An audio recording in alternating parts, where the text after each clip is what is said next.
Hello guys, this is Clark Knives here, back with another video. You're gonna want to buckle up for this one. I got a lot of stuff to get through, so we're gonna go ahead and get into it. You know, go sit in your seat, get you some dinner, get a drink, go on the commode and take a number two, whatever you have to do. But buckle up, because it's gonna be pretty long when I got a movie.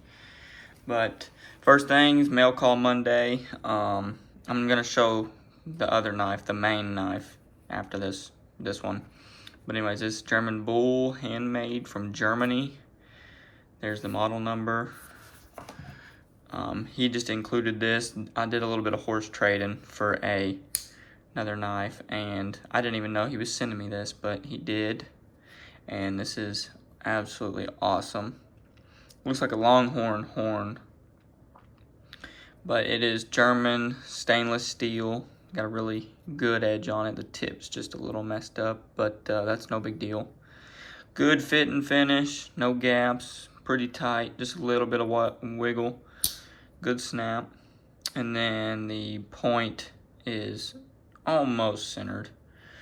The size of this knife is the same exact as a Sodbuster Jr. So, you know, you got the four fingers and then the littler blade. But there's that knife. Now for the main knife. This is my chestnut jig bone or chest bone nut knife by Case. It's my Swayback Gent. As Ryan had it, like this, like a spaghetti emoji, a gent.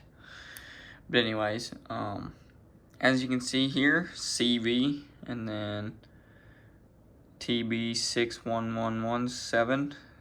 Pause it right there if you want to try and find you one. This is actually my first Tony Bose knife. My first Tony Bose knife. And I wanted it to be my first because this is about the only Tony Bose knife that I want. I really like chestnut jig bone, and I wanted the Warrenclyffe Swayback only for the simple fact that I seen Richter. I watched a video on Richter Knives channel of him, and he had this almost the same knife, and I really liked it. I just fell in love, so I had to find one. I looked and looked and looked and looked and looked and looked, but finally I found me one. This is the same year. Don't mind the tape, I'm sorry, I need to clean it. Same year as my mini trapper. But anyways, as far as the knife goes, everything is just about perfect. There's no blade wiggle. It is just tight as all get out. The snap's a little weak. There's no snap whenever you open it. I did oil it once. I may oil it some more. Maybe it just needs a little bit more. But, you know, it bothers me pretty bad that you can just push it open and it doesn't have any snap. That does bother me. But I've wanted this knife so bad that it's not gonna bother me that much. I will put it to the side. Put that flaw to the side and just use it like I would any other knife, really. As long as it stays open and it doesn't like close on my finger, as long as there's no, it's got some toughness towards closing it, so, you know. But anyways, another thing that I noticed is this pin right here sticks out quite a bit. Same with the other one. It's not as bad though. The fit and finish is perfect, literally. The back spring's flat. The blade is almost down the middle. But besides the whole snap issue, I'm not really all that worried about it.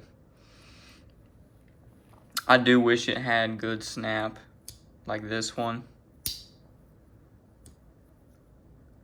It's got good snap, but anyways, it's, like I said, it's just, you can't really do nothing about it. I could probably send it to somebody and have them fix it and fix the pins, but I'm not gonna go through that much trouble to mess with it.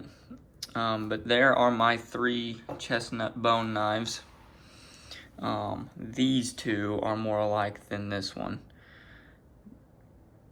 This one's a lot more like you can see the pores in the bone, which is a little weird.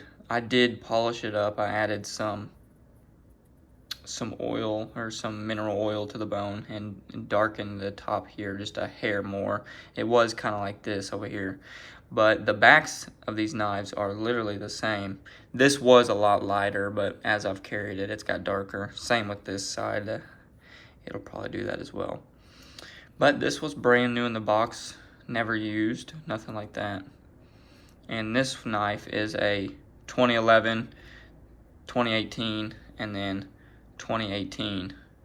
My mini trapper fit and finish is immaculate. No gaps whatsoever. Great snap. This blade is strike down the middle, the clip point, and then this sheep's foot touches the side. But that's no big deal. I still really like this knife, and the chestnut is my favorite bone, so we're gonna be okay with that. We're gonna be okay with that. Also, I've got a couple other things to show y'all from the mail call, like this Prince Albert can. Special offer, old timer knives. And then it's got a, I'll just pull it out. It was kind of hard to get in there and get out of there, but I'll pull it out. This was a paper. It was, the knives were $2 with 5 of the wrappers. So you had to have 5 of these wrappers, I'm pretty sure, to get a knife for $2. Which is really cool, just because, you know, an old timer like that nowadays would be, you know, worth about 40, 50 bucks. But with 5 of these sheets back in the day, they were only 2. I've been wanting a Prince Albert can to carry EDC items in, but this one's in really, really good condition, and it's the old timer knives special, so I'll probably just put this one up and keep it, you know, as nice as it is. And then besides that, I mean, here's the 2 boxes for my 2 chestnut bone knives. I've got the box for this one put up. I just had these laying around. As far as that goes, leather, I'm making the slips tonight. Well, I've got to make a couple slips for a buddy. And then I'm making a slip for the giveaway. So be looking out for that. Be looking out for it. And the leather matches the chestnut bone a lot. So I'll probably make a slip for this tonight. Maybe. I may carry it in my watch pocket. I don't know. We're just going to test some stuff out. Test it out and see what we want to do. But I appreciate everybody watching. I think I covered everything. Go ahead and like, comment, and subscribe. And that's about all I got for today. Let me get a good thumbnail for you. We know everybody loves a good thumbnail.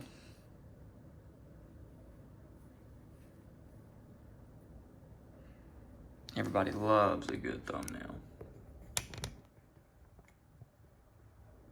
It's pretty good right there, if I do say so myself. Alright, we'll see y'all later.